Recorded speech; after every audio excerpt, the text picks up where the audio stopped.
Hello, everyone. Lord Belgrave just showed up again, and guess what? He's bringing fresh intel straight from the inside about Ripple, XRP, and their connections to massive global banks. This guy claims he spent years working as a banker in London's City District and has stayed connected to the Ripple and XRP world for the past decade. And you know what? The stuff coming out of his mouth has actually gotten XRP influencers talking. So here's the plan today. We're breaking down exactly what this whole situation might mean if you're sitting on XRP right now. Let me give you the background first. It was a late afternoon in London, inside a private boardroom overlooking Canary Wharf. Around the table sat senior executives from three of the largest world's financial institutions, along with representatives from Ripple. I was there as one of the directors overseeing cross-border settlement strategy. The discussion was clinical, not speculative. Spreadsheets, cost models, and projected efficiencies were all laid out in front of us. The data was irrefutable. 1 XRP equals 1 million drops. An average transaction consumes around 10 drops, or 0.00001 XRP. As long as those 10 drops remain valued below $1, the cost efficiency is unmatched. Every executive in that room understood what it meant. Profit margins could be widened, client fees reduced, and settlement times reduced from days to seconds. The only challenge left on the table was compliance, KYC, AML, and identity verification frameworks. Once those are fully synchronized with the XRP ledger, it will deliver what every global bank has pursued for decades: instant settlement, institutional transparency, and scalable profitability across borders. That afternoon in London, it was clear to everyone present the future of global payments had already been engineered. So check this out. There's this account called Pumpus that broke this whole thing down. They're saying banks are prepared for a 100,000 XRP. 1 XRP bank price, 10 drops. Now look, as long as it stays under $1, right? I think they're just fishing for viral clips here. But stay with me because I want to show you what this actually means. So their argument is that if XRP went above this price point, it would actually become less efficient for banks to use. They're claiming this whole thing is pre-programmed into the system. Now here's the thing. I don't really buy into what they're saying, but I'm bringing it up because a bunch of you have already hit me up asking about this. Over the years, I've seen NDAs, the meetings, the quiet alignments between central banks, major institutions, and Ripple. Sometimes I wonder, has anything really changed? Do those agreements still hold weight? Have any true alternatives emerged? In my view, nothing has changed. Everything is unfolding exactly as outlined behind closed doors. All right. So Lord Belgrave is out here saying that everything he's been seeing with the new technology hasn't shaken what he's believed for the past decade, and he's confident things are moving in the right direction. Now, he drops another tweet roughly 10 days back where he says, "The groundwork for a significant XRP ETP across the UK and EU has been quietly taking shape. Regulatory frameworks, custody solutions, and institutional access are finally aligning. When this launches, it will unlock an entirely new wave of compliant liquidity." Watch London and Frankfurt. So what's your take on that? I was curious myself, so I hopped onto Lexi to dig into what this thing actually means. London and Frankfurt are highly significant in Ripple and XRP's current institutional adoption phase because they serve as central financial hubs in Europe that are leading efforts to launch major XRP investment products, specifically exchange-traded products like ETFs. Regulatory clarity in the UK and EU, combined with robust financial infrastructure in these regions, is supporting the groundwork for large-scale compliant XRP-based investment vehicles. London, Ripple's strategic base. Ripple is expanding its direct presence in London with plans for a major new office right in the city's core banking district to work more closely with banks, regulators, and financial firms on projects involving tokenization and digital asset payments. London's regulatory environment is increasingly friendly to digital assets, and Ripple participates actively in policy conversations aiming to align its offerings, including XRP liquidity products, within these evolving rules. The city is central for institutions looking to access compliant digital asset products, with new ETPs likely to be listed first on London's stock exchange. All right, so let's dive into what's happening in Frankfurt. Frankfurt, as Germany's financial capital, is another prime location for launching institutional-grade XRP products.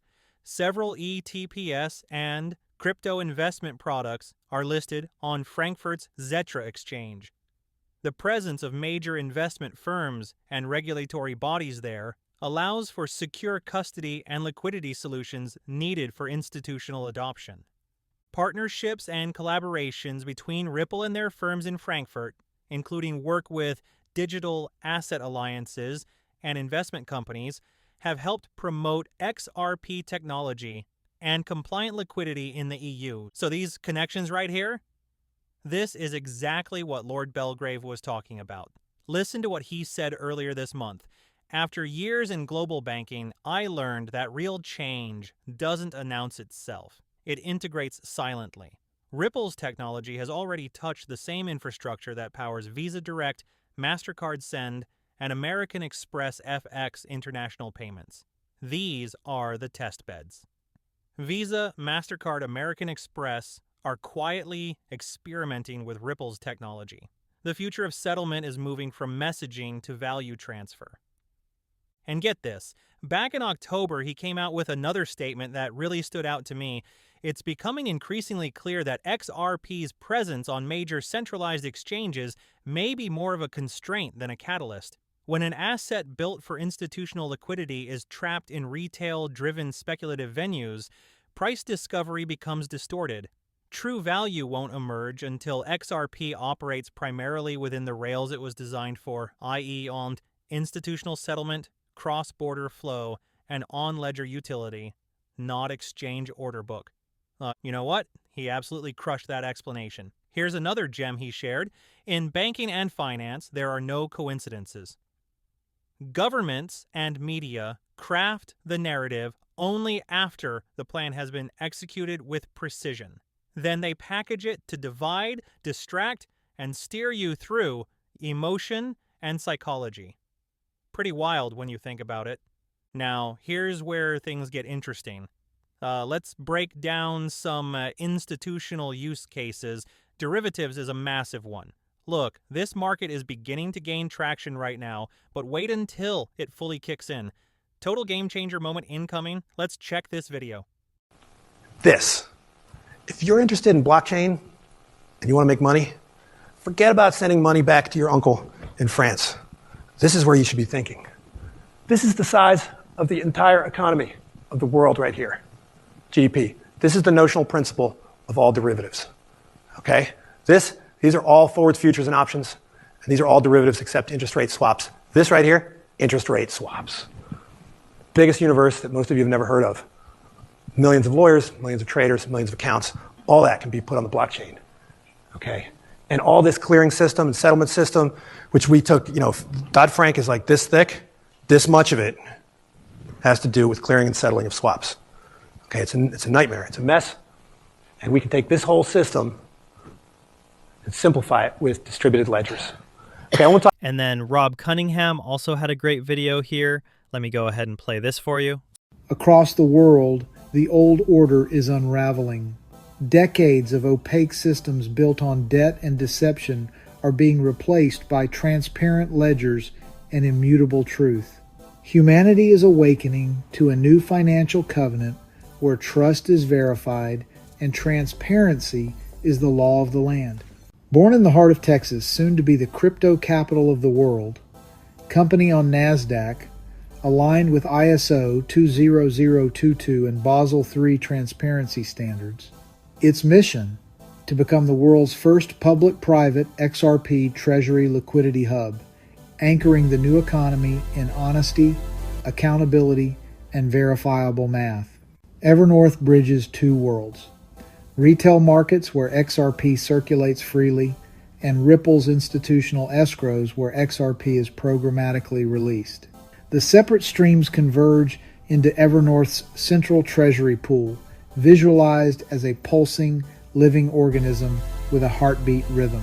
The merged liquidity flows create organic patterns that pulse with life, representing a living, breathing liquidity organism. Through transparent contracts and automated governance, these flows unite into a living, breathing liquidity hub and the heartbeat of honest value exchange. Over the next decade, Evernorth will likely evolve from a transparent market participant into a mathematically governed global treasury, a public-private steward of liquidity built upon the immutable laws of creation: truth, order, and balance. Many in the XRP army understand the Shane Ellis theory that true value ignition begins when real-world liquidity overwhelms available XRP float. As XRP is absorbed from retail and institutional reserves activate, order books thin, and XRP price finds its new equilibrium, not through hype, but through utility. You, the XRP army, are the decentralized teacher nodes of this awakening. You translate complex systems into simple truth. You build bridges of understanding that guide humanity from confusion to clarity. Your discernment and courage are the curriculum of this new era. Together, we are building the world's first transparent treasury guided not by greed, but by divine law. This is Evernorth. This is the new monetary covenant, trustless, transparent, and true. Man, that clip was absolutely fire! Okay, so you mentioned trillions turning into quadrillions. Let's dig into this. How much value are we actually talking about tokenizing here? Ripple and the XRP ledger are going after so many massive areas right now, and tokenization, that's probably the biggest one. We're looking at potential growth hitting somewhere between $20 to $30 trillion by 2033. It could blow way past that number. It really comes down to how fast governments can modernize their laws, update jurisdictions, and create frameworks that let all this value flow across borders without friction. Check out what we're talking about here: funds, fixed income, equities, real estate, alternative investments, robot assets, deposits, stablecoins, lending and credit, treasury and liquidity, derivatives, more alternative investments, hedge funds, and tons of other applications. The big question everyone's asking: how fast is this transformation actually going to happen? Only time will tell. So check this out. David Schwartz actually said something pretty smart here.